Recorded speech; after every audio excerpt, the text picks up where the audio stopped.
সব থেকে সহজ উপায়ে মশলা গুঁড়া করার ঝামেলা ছাড়া আজকে আমি আপনাদেরকে অরবরয়ে আচার বানিয়ে দেখাবো। আসসালামু আলাইকুম বন্ধুরা, এই ফলটা এখন বাজারে অনেক পাওয়া যায়। আমি হাফ কেজি ফল নিয়েছি।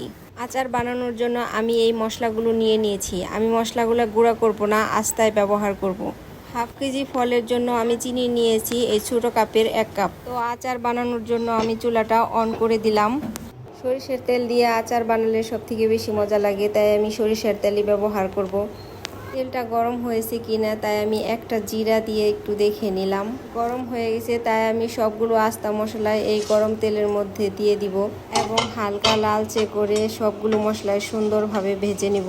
বেশি পুড়ে গেলে আবার ভালো লাগবে না। এই যে দেখুন আমার মশলাগুলো কত সুন্দরভাবে হয়ে গেছে। এখন আমি এই অরবরই ফলগুলো মশলার মধ্যে দিয়ে দিব এবং ভালোভাবে নাড়াচাড়া করে মশলাগুলোর সাথে ফলগুলো মিশিয়ে নেব। মেশানো হয়ে গেছে, নুন দিতে ভুলে গেছিলাম তাই দিয়ে দিলাম। এখন মেপে রাখা ওই 1 কাপ চিনি এগুলোর মধ্যে দিয়ে দিব, দিয়ে ভালো করে নাড়াচাড়া করে নিব। সব কিছু মিশিয়ে নিয়ে ঢাকনা দিয়ে ঢেকে দিলাম সিদ্ধ হওয়ার জন্য। কিছুক্ষণ জাল হওয়ার পরে আমি ঢাকনা খুলে এগুলোকে ভালো করে দেখে নিলাম, দেখি সিদ্ধ হয়েছে কিনা। তা দেখি এখনো সিদ্ধ হয় নাই। তো আরও কিছুক্ষণ সিদ্ধ করার পরে দেখুন কালারটা কি সুন্দর হয়েছে এবং ফলগুলো খুব সুন্দরভাবে সিদ্ধ হয়ে গেছে। একেবারে আচার ঘ্রাণ বেরোইছে। আরও কিছুক্ষণ জাল করে আমি ঝোলটা একেবারে আঠা করে নিব। তারপরে আমি 1 ফালি লেবু কেটে দিব যাতে অনেক দিন ঘরে রাখা যায়। লেবুটা ভিনেগারের কাজ করে। বানানো হয়ে গেল আমার অরবরয়ের আচার। দেখুন কি সুন্দর কালার আসছে। আমি কোনো কালার বা কোনো কিছুই ব্যবহার করি নাই, একেবারে ন্যাচারাল পদ্ধতিতে আচারটা বানালাম আপনাদের সামনেই। যা কিছু দিছি তাই। তো আচারটা আমি ঠান্ডা করে নিয়েছি। এখন আমি একটা বয়ামে ভরে নিলাম। এই যে দেখুন আমি প্লাস্টিকের একটা বয়ামে ভরে নিচ্ছি। আমার কাচের বয়াম ছিল না তাই আমি এটাতেই ভরে নিলাম। দেখলেন তো, ঘরে থাকা কিছু সাধারণ উপকরণ দিয়ে আমি আচারটা বানিয়ে ফেললাম। আপনারা চেয়ে দেখেন, আমি একটু আচার খেয়ে দেখি কেমন হয়েছে। এত কষ্ট করে বানালাম, একটু খেয়ে তো দেখতেই হবে। সত্যি বন্ধুরা, আচারটা খুবই মজা হয়েছে, আপনারা বানিয়ে খেয়ে দেখবেন।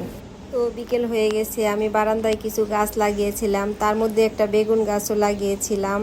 বেগুনটা খেতে আমার একটু ভালো লাগে না, তাই বেগুন গাছটা আমি উঠিয়ে ফেলে দিব। বেগুন গাছটাতে অনেক কাঁটা ছিল, আমি ধরতে পারছিলাম না।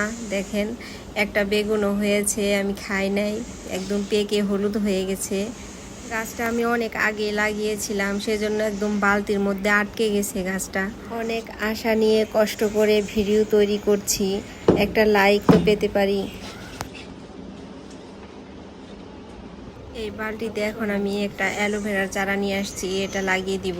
দেখুন অনেকটাই বড় হয়েছে অ্যালোভেরার চারাটা, আবার নিচ দিয়ে একটু বাচ্চা টাচ্চাও হয়েছে। বাচ্চা সহ আমি গাছটা লাগিয়ে দিলাম। বাচ্চাগুলো একটু বড় হইলে মায়ের কাছ থেকে সরিয়ে দিব। আমার মতো কে কে এরকম গাছ লাগাতে পছন্দ করেন কমেন্টে বলে যাবেন। আমার তো গাছ লাগাতে অনেক ভালো লাগে, আমি খুব পছন্দ করি, ভালোবেসে গাছগুলোকে লাগাই। আমার প্রিয় শখ বলতে পারেন। সকালে ঘুম থেকে উঠে গাছে পানি দেওয়া, আর বিকেলে 1 কাপ চা নিয়ে গাছের কাছে বসে চুমুক দিলে মনে হয় এর থেকে শান্তি আর পৃথিবীতে কোথাও নেই। তো হয়ে গেল আমার অ্যালোভেরা গাছ লাগানো। এতক্ষণ ভরে ধৈর্য ধরে কষ্ট করে যারা আমার ভিডিওটা দেখলেন তাদেরকে অসংখ্য ধন্যবাদ।